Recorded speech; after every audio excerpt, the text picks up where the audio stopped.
Keeping a sharp eye on your competitors can help you stay in tune with the sudden changes in the market. Everything from the latest trends to even helping position you as an innovative trailblazer who sets the tone in your industry. So, what do? Do you start scrolling through their Instagram? Maybe sign up for their monthly newsletter? Although it might be very entertaining to see the latest reels from your competition, unfortunately, it's not enough.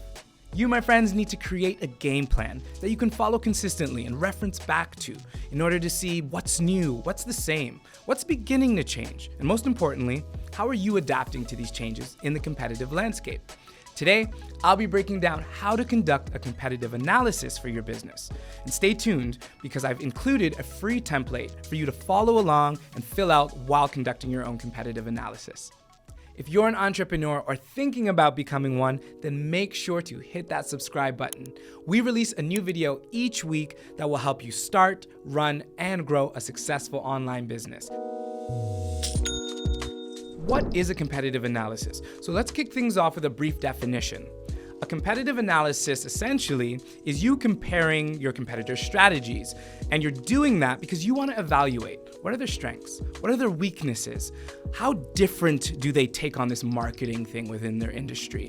And once you can figure that out, that's going to tell you what's an advantage to you, what's a barrier, and now you'll understand how your indirect and direct competitors are executing their own tactics, like marketing, pricing, and distribution.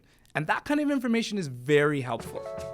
So at this point, you might be wondering, what does a competitive analysis even look like? Well, I'm here to help you out. A competitive analysis can have many different phases and be conducted in many different ways. It really comes down to what are you hoping to learn about your competitors that will determine how it will look. You might conduct a competitive analysis around a specific aspect of your competitor, like their website. Or you might want to take a deep dive into understanding their overall marketing approach. As you could imagine, these can look very different and reveal unique pieces of information. So if you're doing an in-depth competitive analysis, I do want to stress the point that there are major elements that are extremely important to understanding your competitor's market positioning. So here are some really important elements that you'll want to take note of. Who their target customers are, what their main differentiator or unique value add is, both for their business and for their products.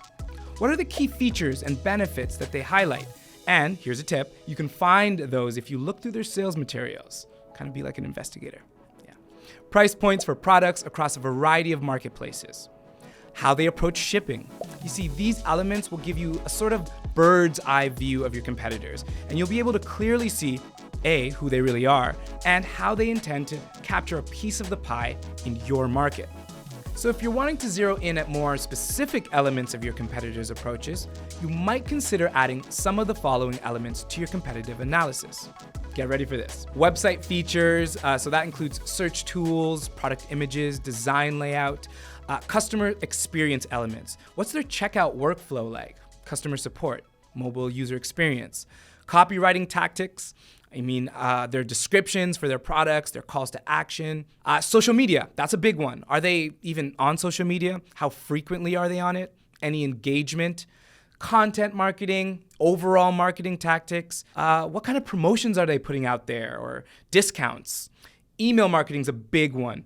Are they sending out newsletters? You can go through that, see what their abandoned cart emails are like. Customer reviews, language used around products.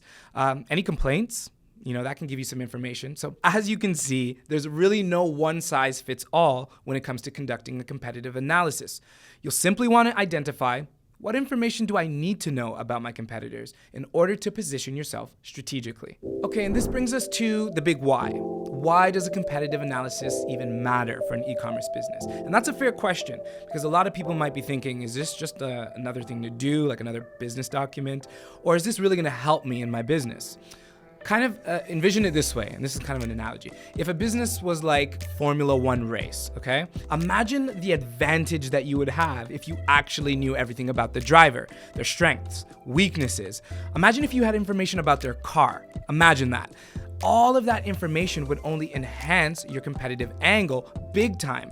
And that's exactly what this analysis will do for you and your business. Likewise, a competitive analysis can help you accurately size up the competition and put your best foot forward in the marketplace, and also take a closer look at what actually makes you different or special. If you're starting out an e-commerce business, an analysis of competitors can help you do some of the following things. Number one, make more informed marketing decisions, and that is very important. Identify industry trends, what's hot, what's not. Benchmark against competitors, see who's kind of the frontier in your industry. Solidify a unique value proposition. This type of analysis is not just for a first-time e-commerce retailer, and it's certainly not a one-and-done document either. Your competitive analysis is just as alive as your competition. It's ever-changing, and you'll want to be sure that you are keeping it fresh and updated as your business matures. Okay, so let's talk about how to conduct a competitive analysis, and I'll keep it to 5 steps. I'm going to tell you the steps first, and then I'll share some of the most effective tools that you can use to help you along the process. Number 1, select about 7 to 10 competitors. The first step to getting started is to identify who your competitors actually are. Who's really on the track with you, if you think about that Formula 1 example. And an easy way to do this is to do an online search. And you want to find companies that sell similar types of products. But that's not the only thing you can look at. You can also look at, does this company have a similar business model? Do they market to the same audience or customer segment? What's the overall audience demographics? It's important to make sure that your competitor pool is not too big and not too small. And that's how you'll ensure that you're getting an accurate look at your competition. And that's why I recommend 7 to 10 companies as a great way to start. Number 2, create a spreadsheet. So as you're collecting all this data on all these different competitors, you're going to want to find an easy way to view it and organize it. And a spreadsheet could really help you out here. In the spreadsheet, think about comparing and contrasting competitors. And to easily be able to do that, you'll want to make a criteria. That criteria could be separated into price range, product offerings, social media engagement, content used for lead generation, and even first-time visitor offers, and any other trait you can think of that's worth comparing. Number 3, categorize the competitors. So obviously not every competitor is the same, and they're not going to impact your business the same way. But it's really important if you know and understand really who is my competitor. What kind of competitor are they? And I find that there's a really easy way that you can kind of divide them up. And that's by doing primary, secondary, and tertiary. So let's talk first about primary competitors. They are basically like Coke and Pepsi. They sell a similar product to a similar audience. So it's really kind of clear. But if we look at indirect competitors or secondary competitors, they may offer a more high-end or low-end version of the product that you do. And a good example of that could be like Calvin Klein and Walmart. Then we look at tertiary. These are related brands in a related market, but they don't sell the same product. But here's the funny thing about that. If they decide to expand their product offering in the future, they may just become a competitor. Number 4, identify your competitor's positioning.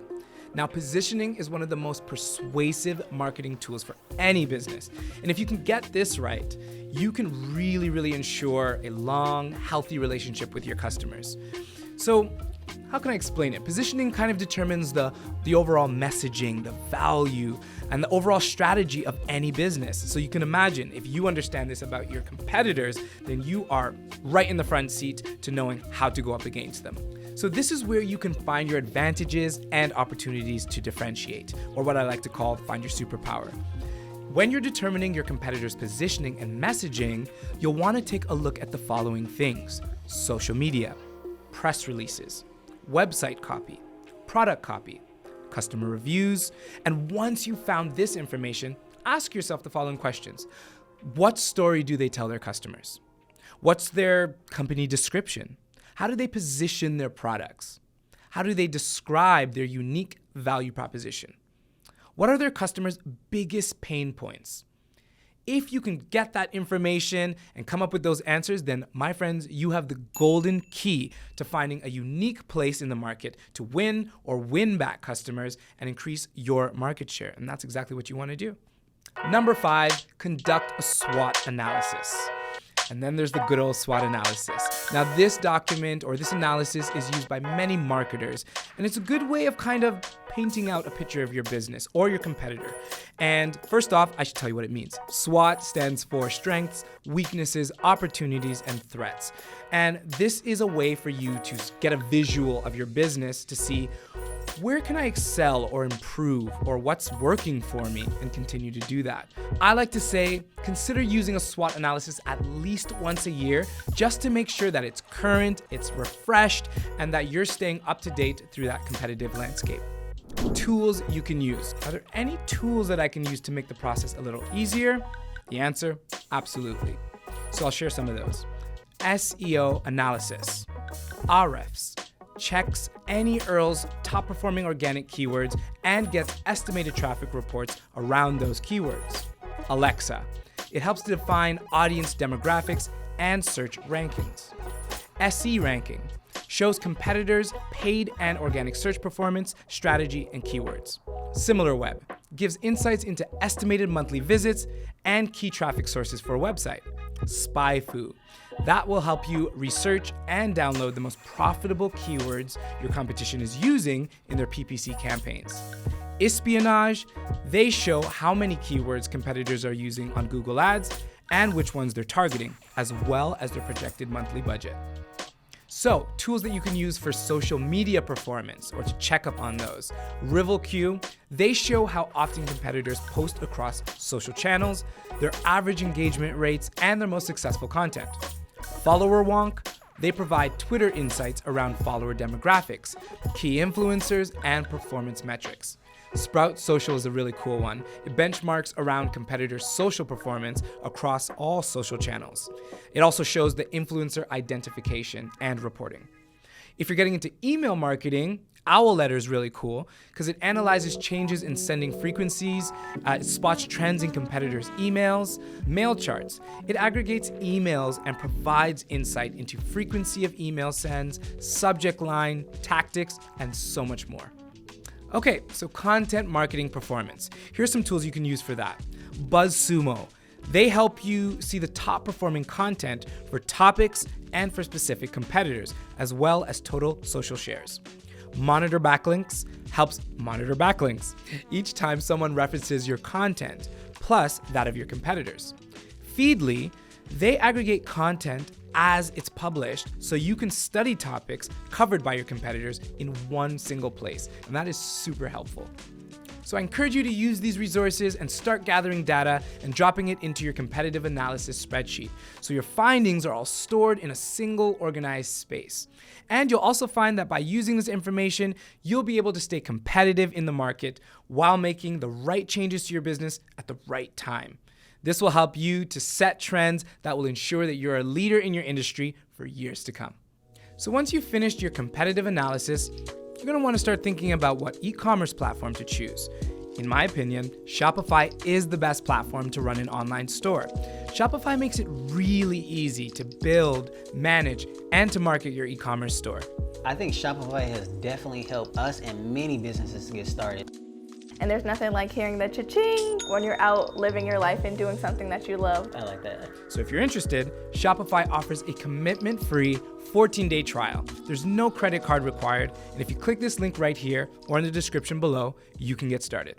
Okay, there we have it. I really hope that you gained some good perspective on how to conduct a competitive analysis. We went through the ifs, hows, buts, when. We went through it all, and I hope you got that valuable information. The next thing to do is put it to work, and you can always go through this video again and look back at different segments to see exactly how to do that. If you're an entrepreneur or thinking about becoming one, then make sure to hit that subscribe button. We release a new video each week that will help you start, run, and grow a successful online business. My name's Daniel Lewis. I'm your host today, and I hope that you gained a lot of value from this video, and I cannot wait to see you in the next one.